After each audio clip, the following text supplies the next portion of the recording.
Na nossa caminhada com o Senhor Jesus, às vezes acontecem certos fatos que nos chateiam, mas depois, examinando bem, não, aquilo foi necessário.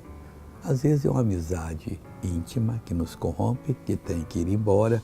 Às vezes é uma decisão pessoal de fazer algo que nós não faríamos, não ser impelidos por Deus.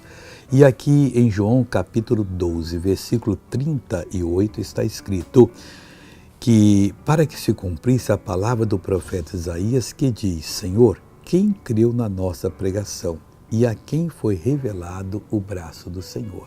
Há muitas pessoas que só vão crer quando o braço de Deus for revelado. Ele fazia tantos sinais, mas eles não criam nele. Mas aí então está cumprindo a palavra do Senhor.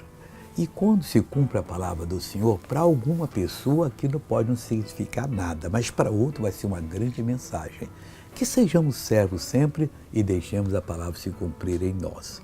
Veja essa pessoa abençoada. Bico de papagaio. Sumiu agora? Sumiu. Glória a Deus. Agora eu quero orar com você. Vamos usar a autoridade do nome de Jesus. Pai, eu entro em Tua presença para abençoar essa pessoa. Eu vou usar agora o poder que o Senhor tem me dado. Como ministro do Santo Evangelho, eu determino que todo mal que se pegou em você saia agora, desde o alto da cabeça à planta dos pés, em nome de Jesus. E você diz amém.